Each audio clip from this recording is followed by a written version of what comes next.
ఇవాళే నేను స్లాబ్ పైకెక్కి మొత్తం చూశాను. ఇలా రాడ్ బెండింగ్ వాళ్ళు కంప్లీట్‌గా రాడ్స్‌ని అరేంజ్ చేసి బీమ్స్‌ని రింగ్స్ అనేది కట్టారు. సో, వీడియో చూస్తున్న ఎవరికైనా అవగాహన ఉంటే చూడండి. ఏ విధంగా కట్టారు, ఏంటి అనేది మీకు వివరంగా అర్థమవుతది. అండ్ వన్స్ అగైన్ నేను చెప్తుంది ఏంటంటే, స్ట్రక్చరల్ ఇంజినీర్ ప్రొవైడ్ చేసిన డ్రాయింగ్‌కి అండ్ అలానే ఇక్కడ ఏదైతే సైట్లో ఈ రాడ్ బెండింగ్ వాళ్ళు అరేంజ్ చేసిన రాడ్స్కి దరిదాపులో నాకు 3 ఫీట్ అనేది డిస్టెన్స్ అనేది తేడా వచ్చింది. విత్లో అయితే 1 ఫీట్, లెంత్లో అయితే 3 ఫీట్ డిస్టెన్స్ అనేది తేడా వచ్చింది. సో అదేంటని అడిగితే, సార్ ఇక్కడ ఏదైతే బీమ్స్ ఉన్నాయో ఆ బీమ్స్ని మేము క్యాలిక్యులేట్ చేయరు సార్ ఇంజనీరు, ఓన్లీ గ్యాప్ని మాత్రమే క్యాలిక్యులేట్ చేసి వాళ్ళు మెన్షన్ చేస్తారంటే, సో అలా ఎందుకు చేస్తారు అని వాళ్ళని క్వశ్చన్ చేస్తే అప్పుడు వాళ్ళు టేప్ని పెట్టి కొలిస్తే అప్పుడు అర్థమైంది. సో ఎవరైనా సైట్ ఓనర్ కనుక బిల్డింగ్ కట్టించుకుంటున్నారు అంటే ఇది ఒకటి మైండ్లో పెట్టుకోండి. ఈ కాలమ్స్ కానీ బీమ్స్ కానీ క్యాలిక్యులేట్ చేయరు ఇంజనీర్ వాళ్ళు ఇచ్చే స్ట్రక్చరల్ డ్రాయింగ్లో. ఈ యాడ్ ఆన్స్ అవుతాయి తర్వాత. సో అందుకని మనకి ఎస్ఎఫ్టీ అనేది పెరుగుద్ది, కాస్ట్ అనేది పెరుగుద్ది. సో మీరు ఓన్లీ 1200 ఎస్ఎఫ్టీకి కనుక క్యాలిక్యులేట్ చేసి మనీ అనేది పక్కన పెట్టుకుంటే అది 1300 to 1400 ఎస్ఎఫ్టీ ఈజీగా అవుతుంది, బికాజ్ ఆఫ్ ఈ కాలమ్స్ బీమ్స్ యొక్క విత్ని బట్టి. ఇది కొత్తగా కట్టించుకున్న వాళ్ళకి అవగాహన ఉండదు, ప్రీవియస్గా కట్టించుకున్న వాళ్ళకి అయితే అవగాహన ఉంటుంది. సో కొత్తగా సైట్లో ఎవరైనా సెంటరింగ్ వర్క్ కానీ రాడ్ బెండింగ్ వర్క్ కానీ చేయించుకుంటున్నారు అంటే వాళ్ళకి ఈజీగా ఇది ఉంటుంది.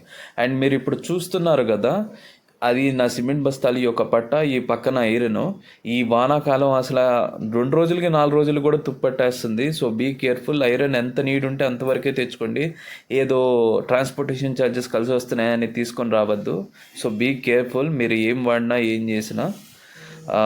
అండ్ ఇంకో విషయం ఏంటంటే, ఈ రాడ్ బెండింగ్ మేస్త్రి వాళ్ళైనా సెంటరింగ్ వాళ్ళైనా ముందు అడ్వాన్స్లు అనేది తీసేసుకుంటారు. సో మీరు ఎలా జాగ్రత్త పడాలి అంటే, వాళ్ళు 10,000 అడుగుతా 5,000 ఇవ్వండి, మిగతా 2,000 3,000 రూపాయలైనా మీ దగ్గర ఉంచండి. ఆ అమౌంట్ కనుక మీ దగ్గర లేకపోతే వాళ్ళు అసలు మాట వినడం కాదు పనికి కూడా రారు. ఇంకా మీరు చాలా స్ట్రగుల్ అవ్వాలి వాళ్ళకి ఫోన్ చేసి. నాకు ఈ సెంటరింగ్ అంతే అయ్యింది. వాళ్ళకి మొత్తం 55,000 ఇవ్వాలి అంటే ఫస్ట్ డేనే 40,000 అనేది అడిగారు. కింద మెటల్ ల్యాండింగ్ అనేది వాళ్ళు ఇంకా కట్టలేదు. వై బికాజ్ ఈ మేస్త్రి చిన్న గోడ కట్టాలని అదొక వంకతో వాళ్ళు కట్టలేదు. ఆ గోడ కట్టడం అయిన తర్వాత వాళ్ళకి కాల్ చేసినా కానీ కాల్ ఎత్తట్లేదు, సైట్కి రీచ్ కావట్లేదు. ఇంకా కాల్ చేయక ఎత్తి రేపు పంపిస్తానండి 2 మనుషులు అని చెప్పాడు. ఇలా కేవలం నాకు ఈ సెంటరింగ్కి అండ్ అలానే ప్రాపర్ డిజైన్కే నాకు 10 రోజుల నుంచి 15 రోజులు అయిపోయింది. రాడ్ బెండింగ్ వాళ్ళు కానీ వీళ్ళందరూ ఒక్క మాటకి వచ్చి ఇలా వర్క్ చేయడానికి. రాడ్ బెండింగ్ వాళ్ళ వర్క్ 3 డేస్లో అయిపోయింది. ఇవాళ వాళ్ళు అది మెటల్ ల్యాండింగ్ కడితే అయిపోయేది. నాకు ఈ ఓవరాల్ బడ్జెట్ వచ్చేసరికి ఎంత అవుతుందంటే, ఈ ఏదైతే సెంటరింగ్ కాస్ట్ ఉందో అది వచ్చేసరికి 53,000 పడుతుంది. రాడ్ బెండింగ్ వాళ్ళకి 34,000 అయ్యింది. అండ్ అలానే మెటీరియల్ ఏదైతే తెచ్చానో అది ఒక 1,80,000 రూపీస్ అయ్యింది.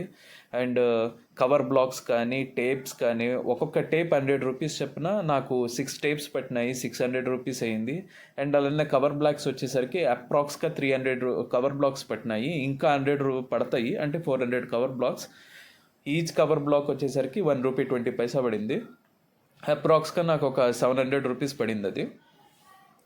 అండ్ వీటితో పాటు వీళ్ళకి ఏదైతే బొడ్రోళ్ళు మేస్త్రికి స్లాబ్ వేయడానికి ముందుగానే మాట్లాడితే వాళ్ళు 25 రూపీస్ అనేది, అదే 25,000 రూపీస్ అనేది చెప్పడం జరిగింది. స్లాబ్ పైన కాంక్రీట్ వేయడానికి మిల్లర్ కానీ లేకపోతే వాళ్ళు ఏదైనా తెచ్చుకోవడానికైనా.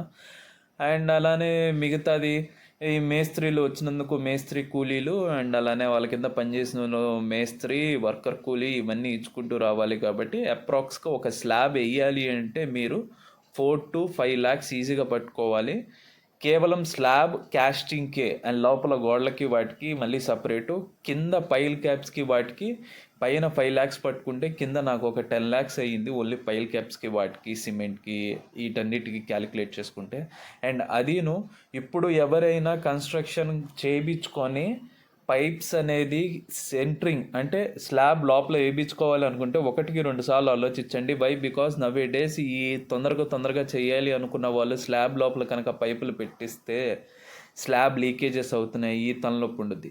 ఒకవేళ స్లాబ్ లోపల పైపులు పెట్టించకుండా కింద పైపులు పెట్టించి గోడ లోపల పైపులు పెట్టించినా కానీ ఈ పిల్లర్స్ కొట్టేస్తున్నారు. సో అందుకని పిల్లర్స్ కొట్టేయడం వల్ల స్ట్రెంగ్త్ అనేది తగ్గిపోతుంది.